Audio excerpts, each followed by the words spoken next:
جیسے کرسی پہ میں بیٹھوں گا ویسے تم بھی بیٹھو گے، جیسا دفتر میرا ویسا تمہارا۔ اگر صدر کی اہمیت یا وزیر اعظم کی اہمیت ایک انسان کے ذہن میں نہیں ہے تو اس کو کیا پتہ کہ اس کی کرسی کیسی ہے، اس کا دفتر کیسا ہے، اس کی رہائش کیسی ہے، تو وہ تو اہمیت ہی نہیں دے گا۔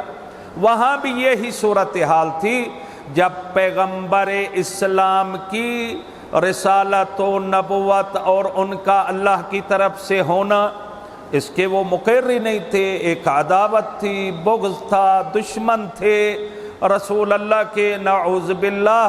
بہت سارے الزامات بھی لگاتے تھے کہ یہ مجنون ہے، یہ جادوگر ہے، یہ فلاں ہے۔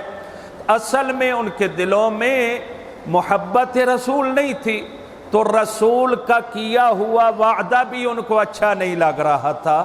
تو جس کے دل میں اہمیت رسول تھی، عظمت رسول تھی، مقام رسول تھا، اس کے لیے پیغمبر کا وعدہ اور بات بھی اہمیت رکھتی تھی، اور وہ وہاں تھے علی ابن ابی طالب۔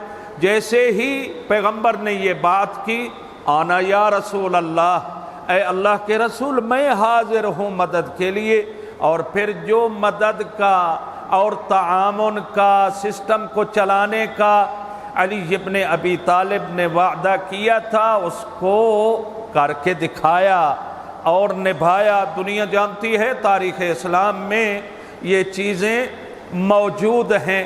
تو بہرحال یہ آیہ مبارکہ جو میں نے ابھی پڑھی ہے، سأل سائل بعذاب واقع للکافرین، یہ بھی خم غدیر، اس پہ اشکالات ہیں دشمنوں کی طرف سے، یہ بھی وہاں پہ اس کا نازل ہونا ایک تو یہ ہے، ایک یہ ہے کہ سورہ انفال کی جو آیت ہے اس میں بھی عذاب طلب کیا گیا ہے۔ جب خانہ کعبہ کا مسئلہ بنا تھا تو اس نے وہاں سے یہ جملے لیے تھے۔ کس نے؟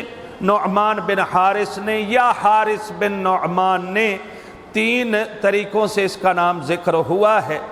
تو اس نے کیا، جب ولایت علی کا اعلان ہوتا ہے، وہ جیسے بھی ہوا آپ جانتے ہیں، لمبا چوڑا ہے، خالق کائنات نے حکم دیا اپنے نبی کو، پہلی آیت یا ایھا الرسول بلغ ما انزل الیک، اب پہنچا دو۔ مجھے یاد آتا ہے قبلہ تشریف فرما ہیں، عظیم خطیب ہیں، تو ایک بہت بڑے خطیب ہیں، عرب ہیں عراق کے، تو زمان حسناوی ان کا نام ہے، بہت اچھے ہیں، کھلے بولتے ہیں، کسی سے ڈرتے نہیں۔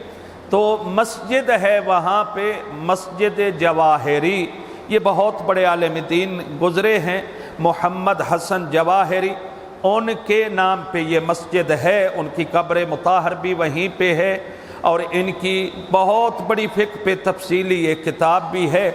وہ مسجد اس میں پڑھنے کے لیے آئے تو وہ بیٹھ گئے ممبر پہ، انہوں نے کہا یاد رکھو آج میں نے ادھر ادھر نہیں جانا ہے، آج میں نے صرف تبلیغ کرنی ہے۔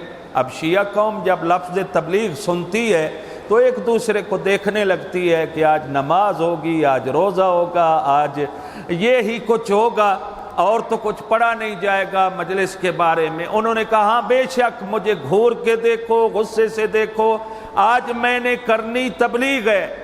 تو دیکھنے لگے سارے، بہرحال صلوات انہوں نے پڑھائی، نعرے تو وہاں ہوتے نہیں ہیں، نعرے تو ہمارے ہاں ہوتے ہیں ماشاءاللہ۔ صلوات ہوئی، انہوں نے کہا گھبراؤ مت، تبلیغ لفظ صرف اور صرف ولایت علی کے لیے استعمال ہوا ہے۔